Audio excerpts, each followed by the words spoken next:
Hi, everybody. My name is Dustin. I'm a certified hypnotherapist who specializes in problem gambling, gambling addiction, compulsive gambling. And first off, I want to shout out to my subscribers. Thank you so much for subscribing and building this channel, helping me reach more people who do struggle with problem gambling. If you don't struggle with problem gambling, you might still get some stuff out of this. I do talk about different hypnotic principles and different understandings of addiction itself and things like that that you might not hear other places, right? Um, Today's video is going to be why gambling feels like a friend and why it really is the enemy. So, I want to bring this concept into you. I know in the last video I talked a little bit more about hypnosis and how it works and what's really going on there. So with hypnosis, just a little recap, the subconscious mind only really cares about two things: what's known and what's unknown. It doesn't really care how you feel.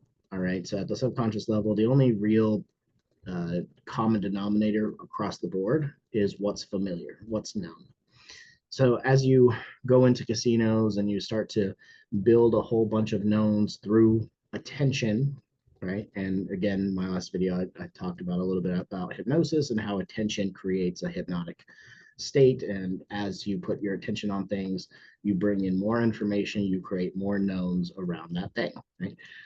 So what happens? Well, what happens is when you put all of your attention on making money and having fun and feeling good and being with friends and all of these different positive knowns, right?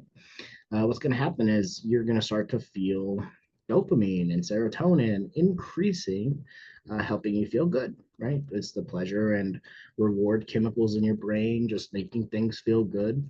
And you're going to do that enough. And as you repeat that process every weekend, every other weekend, whatever it is, eventually it's going to get to a point where gambling feels good. And that's the known, right? And that becomes the known in the subconscious mind. So what happens when it's the known in the subconscious mind is now when you want to quit gambling because you're realizing it's becoming a problem, what happens is it's much more difficult now because everything you're telling your subconscious mind is going directly against what it knows. And the only thing it cares about is what it knows. So everything that's unknown, the subconscious mind just rejects, right? So it becomes known through repetition, just repetition, repetition. Doesn't matter if it's good or bad. In this case, it's good, right? It's an addiction. Any addiction, I don't care if it's from gambling or cigarettes or alcohol or any other substance, whatever it is. If it's an addiction because it was feeling really, really good to do for a long time. And at some point, when you realize that you don't want to do it anymore, that's when the problem arises because I know I don't want to do it. I think I don't want to do it anymore, but I feel like I can't stop. Like there's this conscious to subconscious conflict going on. So that's why it feels like a friend, right? It's known. It's a known friend that has been helping you, right?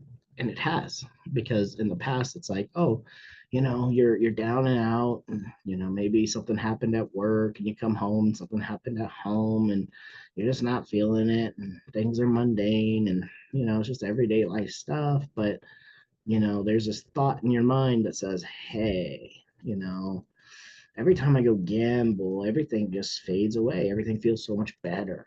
Let me just get out of this stuff for a minute. Let's go out. Hey buddy, hey best friend of mine.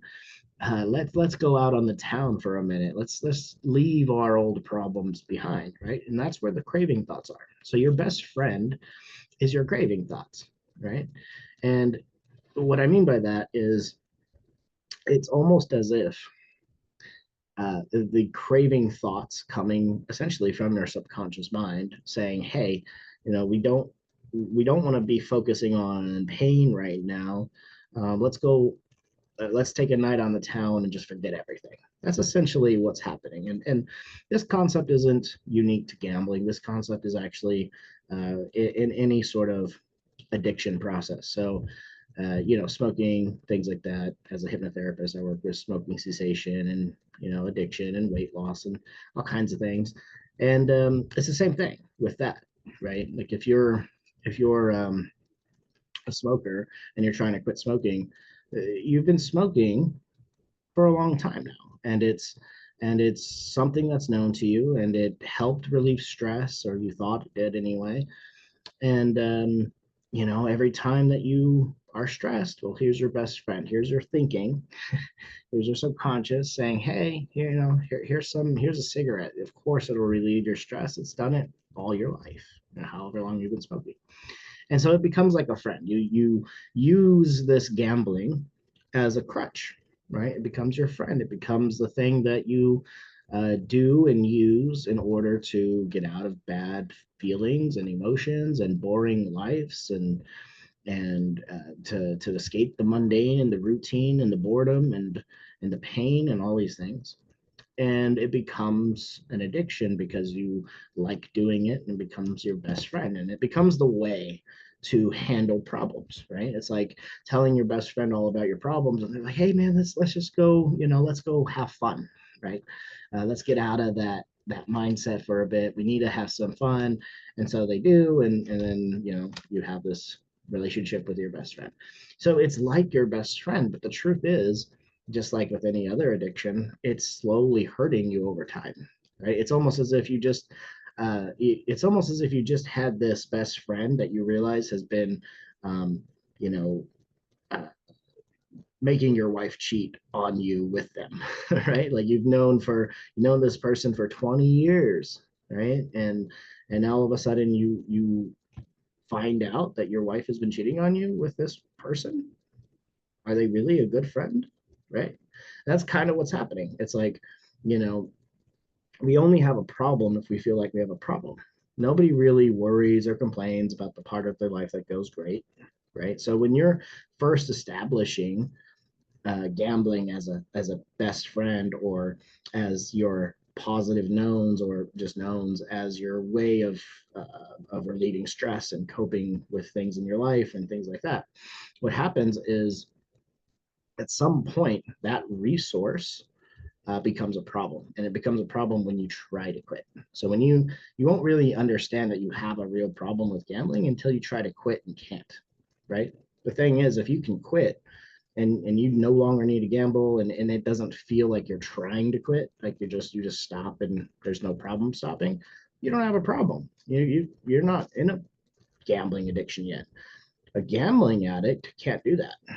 They might tell themselves and force themselves and use that discipline and that willpower to stop gambling, and it could work for a month or 6 months or a year even. But at some point, if they don't develop certain tools to rebuild their life and get out of the limiting beliefs, and, you know, change their gambler's identity and feel differently about it and think differently about it, and all these things that we talk about on this channel, they haven't done that, then at some point the willpower will fade, the discipline will fade, and you'll go right back to gambling, and you'll gamble just as much, if not more, than you used to. You'll binge it again until you get to that level, and then probably go more. So it's just like that, right? It's like this idea that you really only have a problem if you feel like you have a problem. So if you don't have a problem gambling yet, you won't really realize that you do until you try to quit. And if you try to quit and you can't, and then you try to quit and you can't, and you do that over and over and over again, you'll quickly realize that you actually do have a gambling addiction when you try to stop and you can't. Right. So that's when that becomes a problem. But before, it was a resource. So, you know, in this kind of work, every problem was first a resource.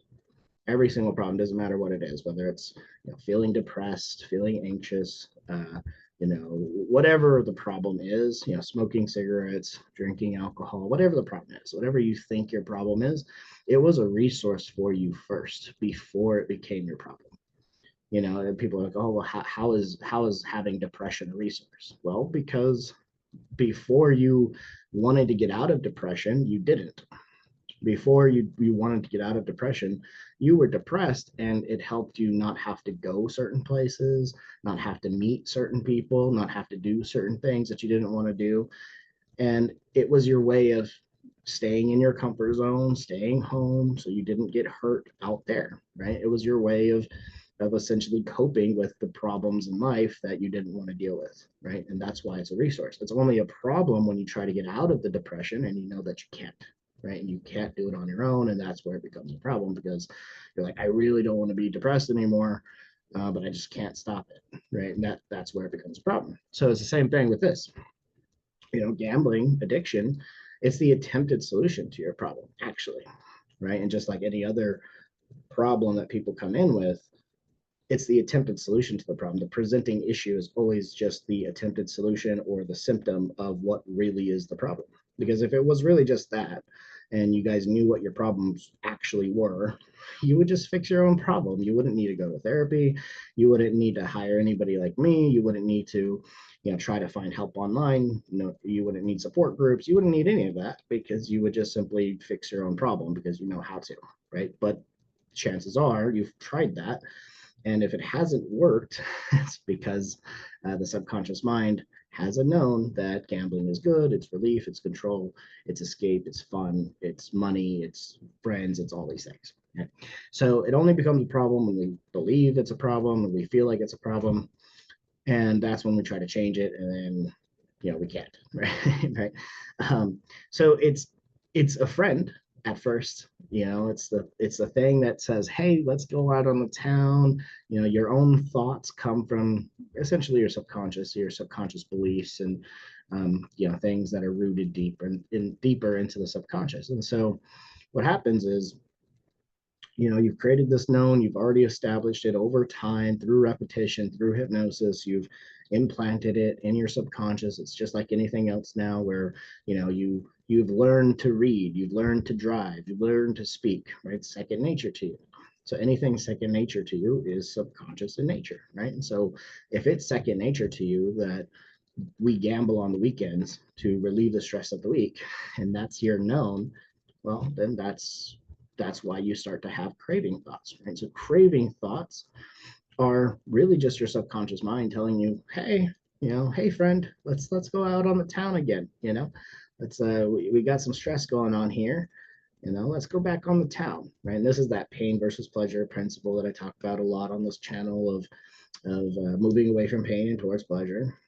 And truth is, though, it's just like any other thing. Now, this principle applies mainly to chemical dependencies and things like that, but the principle applies here too, right? Like, we'll just take smoking for example again. It's like you've been using the smoking cigarettes to reduce stress, even though there's zero chemicals in a cigarette that actually reduce stress. In fact, it's a stimulant, right? Just you think that it's reducing stress. Really, what's reducing stress is the inhale in, that's what's reducing your stress. It's not the chemicals in the cigarette, right? And truthfully, it's like those cigarettes are just poisoning your oatmeal every morning, right? So it's like your best friend that's helping you reduce stress is actually the thing that's been killing you all along. It's like they've been living with you for 20 years and they feel like they're your best friend, but every morning they put just a little bit more of rat poison and Drano and just nasty stuff in your oatmeal, so little you don't even taste it.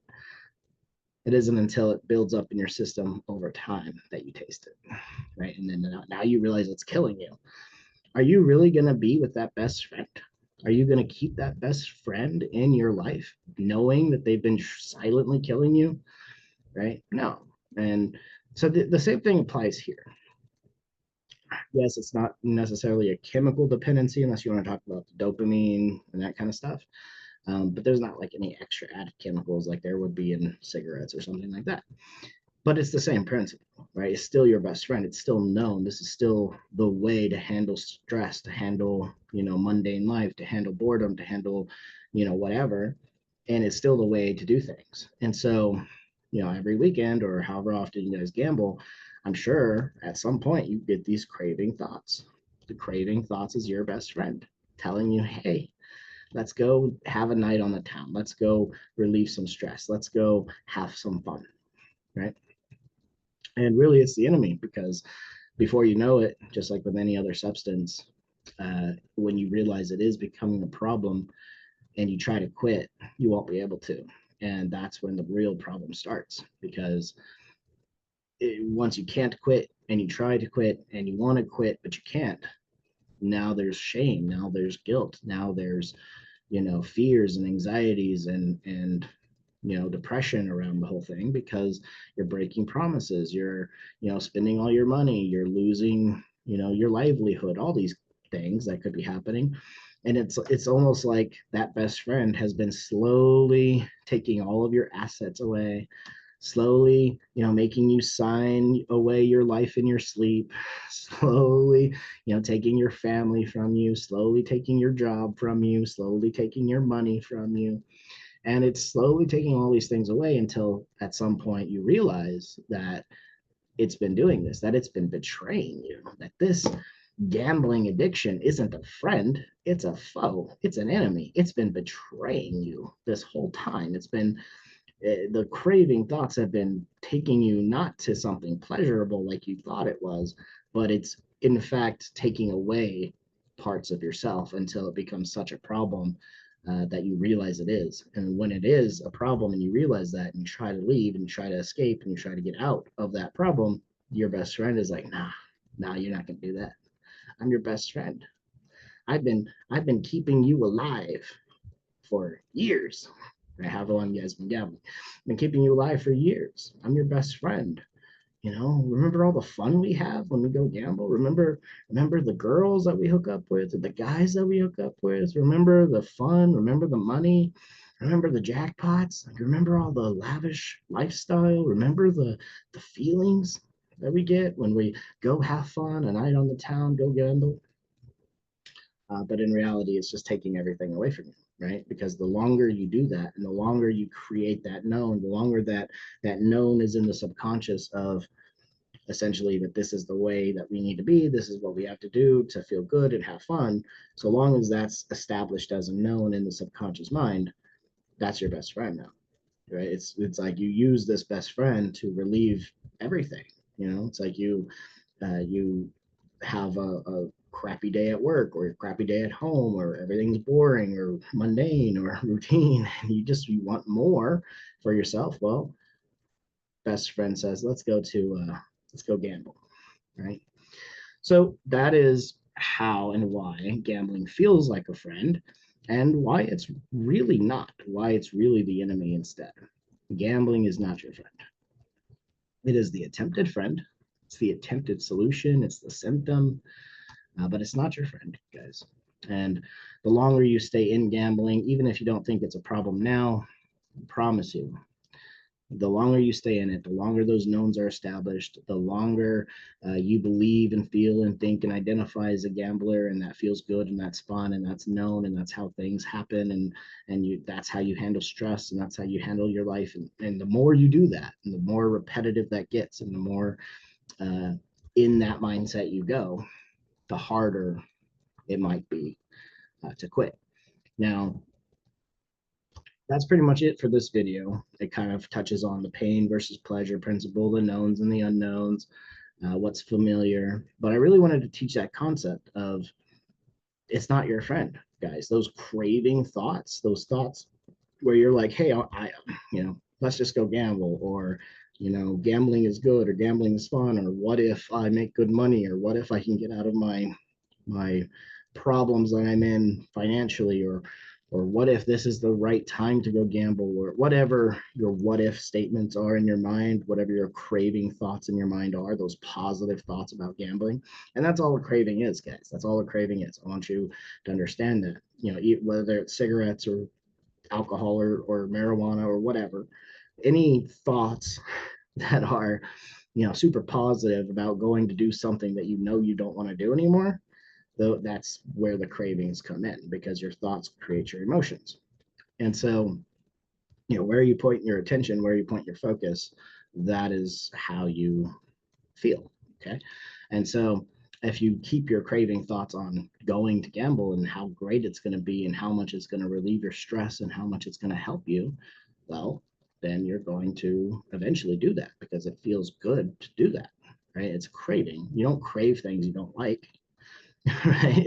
It's a craving thought, creating craving emotions, which is what's going to propel you to take action towards the thing, right?